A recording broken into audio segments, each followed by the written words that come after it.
नमस्कार. श्री स्वामी समर्थ. मी गायत्री आपल्या सर्वांचे स्वागत करते भक्ती आणि भोजन या चॅनलवरती. आशा करते की आपण सर्वजण स्वस्थ आहात आणि मस्त आहात.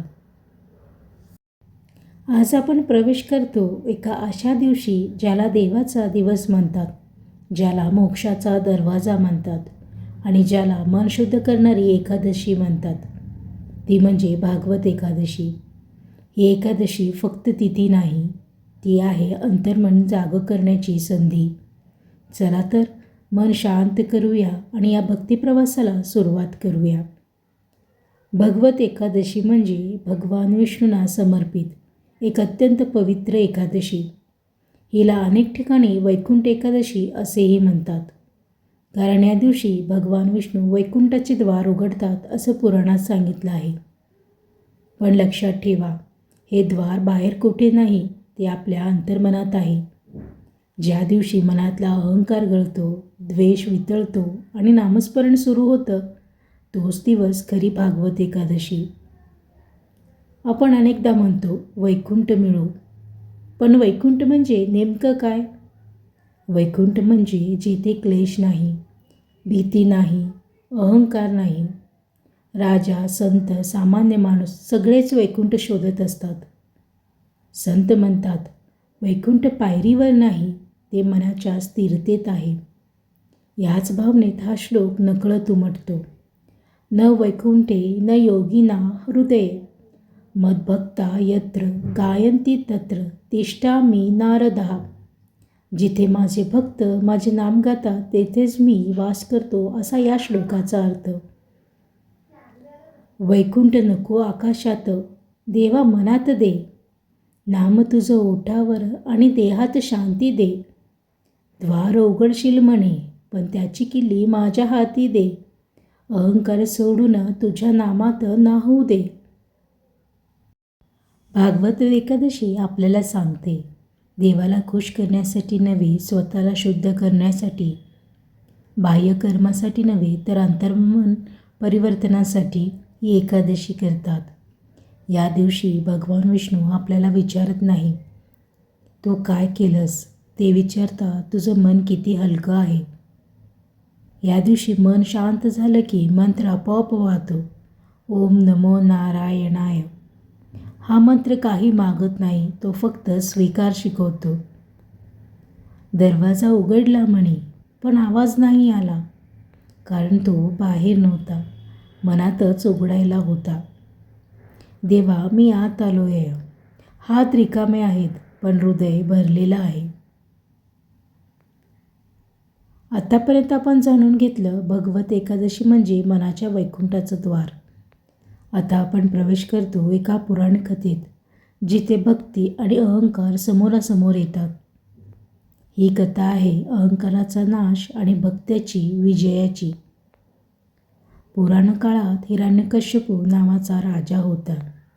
तपस्येच्या जोरावर त्याने अनेक वर मिळवले, पण एक गोष्ट त्याची हरवली, ती म्हणजे नम्रता.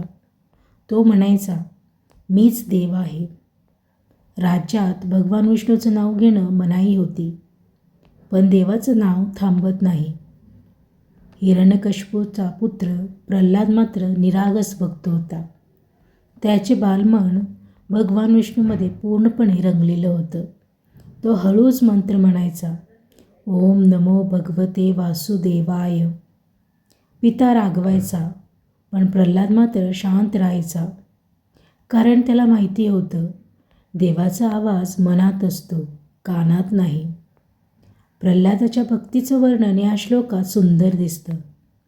श्रवणम कीर्तनम विष्णुवाहा स्मरणम पादसेवनम. म्हणजेच भगवान विष्णूचे श्रवण, कीर्तन, स्मरण हेच खरे ध्यान.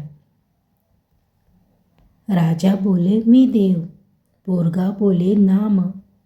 अहंकार कोसळतो, जिथं टिकतो राम. सत्ता नाही उरली, पण भक्ती उभी राहिली.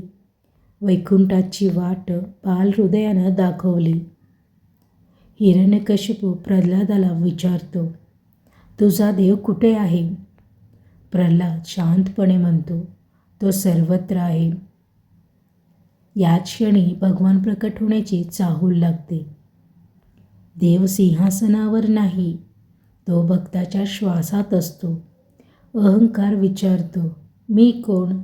भक्त म्हणतो, तू आहेस. अहंकार आणि भक्ती समोरासमोर उभे ठाकले होते. हिरण्यकश्यपू संतप्त झाला होता. त्याने प्रल्हादाला विचारलं, जर तुझा देव सर्वत्र आहे तर तो या खांबातही आहे का? प्रल्हाद शांतपणे उत्तरला, होय, तो या खांबातही आहे. ही उत्तरं भक्तीची परीक्षा नव्हती, ती अहंकाराची शेवटची सीमा होती.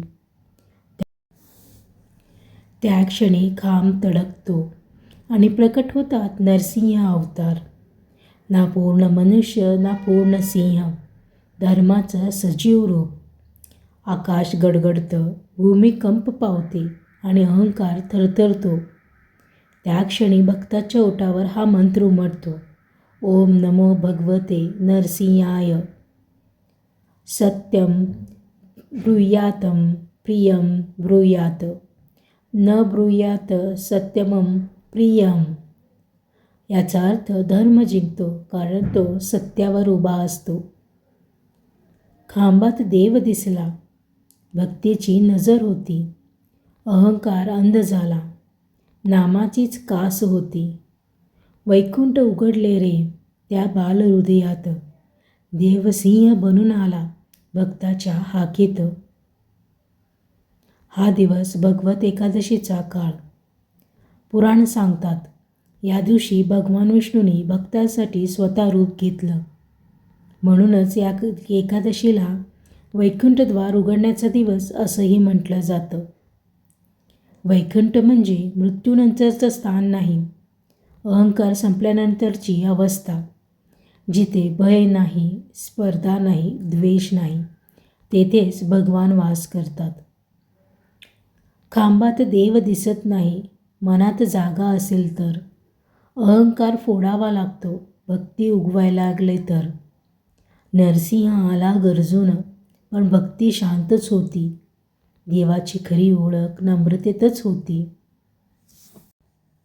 आतापर्यंत आपण पाहिलं, नरसिंह अवतार प्रकट झाले, अहंकार संपला आणि भक्ती जिंकली. आता प्रश्न उरतो, वैकुंठद्वार उघडणं म्हणजे नेमकं काय? वैकुंठ हे भौगोलिक स्थान नाही, ते आहे मनाची अवस्था. ज्या क्षणी द्वेष गळतो, तुलना संपते, अहंकार शांत होतो, त्याच क्षणी वैकुंठाचं द्वार उघडतं. संत तुकाराम महाराज म्हणतात, वैकुंठ पाहिलं नाही कधी, पण नाम घेतलं की मन शांत झालं. संत ज्ञानेश्वर सांगतात, देव बाहेर शोधू नका, तो अंतरी वसतो. याच भावनेत हा श्लोक येतो, ईश्वरः सर्वभूतानां हृदयेषर्जुन तिष्ठति. वैकुंठ दूर नाही रे, नामातच ते सापडे. मन मोकळं झालं की देव स्वतःच भेटे. हा अभंग आपल्याला सांगतो, भगवत एकादशी एक आतला उत्सव आहे. मोक्ष म्हणजे मरणानंतरचं फळ नाही. मोक्ष म्हणजे भीतीतून मुक्ती, अपेक्षेतून मुक्ती, अहंकारातून मुक्ती. भागवत एकादशी आपल्याला विचारते, आज तरी तू स्वतःपासून मुक्त झालास का? या चिंतनात हा मंत्र अलगद मिसळतो. ओम नमो नारायणाय वैकुंठवासाय नमः. हा मंत्र मनाला हळूहळू स्थिर करतो. आज मरण नाही, पण मुक्ती झाली. आज देह नाही, पण मनाला शांती आली. वैकुंठ द्वारावर नाही, मनाच्या पायरीवर आहे. अहंकार उतरून नाम घेतल्यावर आहे. आपण पाहिलं की वैकुंठ मनात उघडतं. आता प्रश्न येतो, हे वैकुंठ रोजच्या आयुष्यात कसं आणायचं? भागवत एकादशी आपल्याला शिकवते, घर हेच पहिलं वैकुंठ, कुटुंब हेच पहिलं भक्तमंडळ. जेथे शब्द सौम्य असतात, ऐकणं प्रामाणिक असतं, अहंकार दाराबाहेर ठेवला जातो, तेथेच भागवत एकादशी रोज असते. नाती टिकतात कर्तव्यामुळे नाही तर समजूतदारपणामुळे. भागवत एकादशी सांगते, समोरच्याला बदलू नकोस, स्वतःला मृदू कर. आईचं प्रेम, वडिलांचा संयम, मुलाचं निरागस हास्य, यातच भगवान वास करतात. याच भावनेला हा श्लोक स्पर्श करतो. अहिंसा परमो धर्मः. समाजात स्पर्धा वाढते, तुलना वाढते आणि माणूस थकतो. भागवत एकादशी आपल्याला आठवण करून देते, करुणा ही कमजोरी नाही, नम्रता ही हार नाही. करुणेनेच समाज मजबूत होतो. घरात देव पाहायचा तर माणूस व्हावा लागतो. सिंहासनावर बसायचं नाही, मन खाली ठेवावं लागतं. वैकुंठ कुठे शोधू? रस्त्याच्या गर्दीत. देव चालतो बरोबर शांत शब्दाच्या ओळीत. भागवत एकादशी कठीण काहीच सांगत नाही. ती सांगते, बोलण्याआधी विचार करा, ऐकताना मन एकाग्र ठेवा, क्षमा पटकन करा, आणि या सर्व गोष्टीमध्येच मोक्ष आहे. ओम नमो भगवते वासुदेवाय हा मंत्र सकाळ संध्याकाळी म्हटल्यानंतर मनाला शांती देतो. आज देव भेटला, आईच्या हसण्यात, वैकुंठ दिसलं मुलांच्या विश्वासात. मंदिर दूर नाही, ते घराच्या आत आहे, जिथे शब्द जपले जातात आणि माणसं जपली जातात. आतापर्यंत आपण कथा, श्लोक, अभंग, कविता ऐकली, पण भागवत एकादशी आता आपल्याला विचारते, तू स्वतःशी प्रामाणिक आहेस का? कारण देवाला आपले शब्द नकोत, आपली प्रामाणिक शांतता हवी असते. भागवत एकादशी आपल्याला सांगते, देव मागण्याने नाही, बदलाने भेटतो. वैकुंठ मृत्यूनंतर नाही, आत्ताच आहे. भक्ती मोठी नाही, पण खरी असावी लागते. ज्या दिवशी तुला स्वतःशी स्पर्धा संपते, त्या दिवशी भगवान जवळ येतात. सर्व धर्म परित्यज्य मामेन शरण वज्र. न मागता जे मिळालं तेच खरं समाधान. नाम घेताना गळून गेलं मनातलं ओझं सगळं जाण. वैकुंठ दारात नाही, ते श्वासात वसतं. भगवत एकादशी मनाला मुक्त करतं. आज काहीच मागायचं नाही, कारण सर्व मिळालं आहे. मन रिकामं केल्यावर देव भरून राहिला आहे. नरसिंह गर्जना दूर, पण शांतता जवळ आली. भागवत एकादशी मनाची पायरी उघडली. आज न भीती आहे, न इच्छा, ना प्रश्न आहेत, न उत्तराची ओढ. आज श्वासही थांबवून विचारतोय, मी कोण आणि तू कोण? देव म्हणाला, तू वेगळा नाहीस, मी तुझ्यापासून दूर नाही.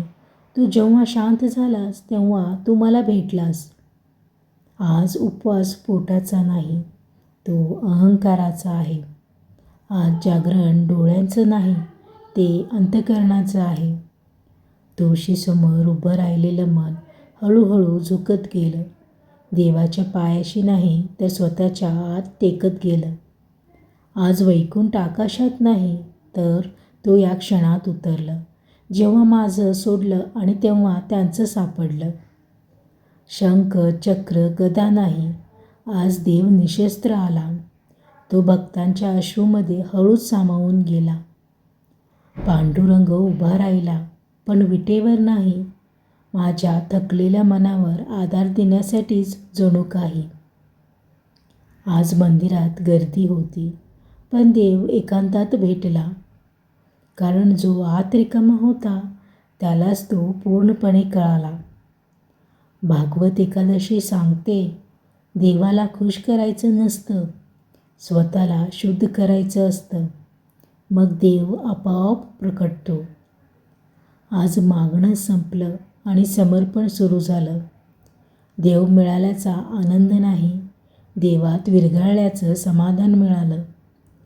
आज वैकुंठ दार उघडलं, पण बाहेर गेले नाहीत, कारण कळालं, वैकुंठ हे जाण्याचं स्थान नाही, ते होण्याचं स्थान आहे.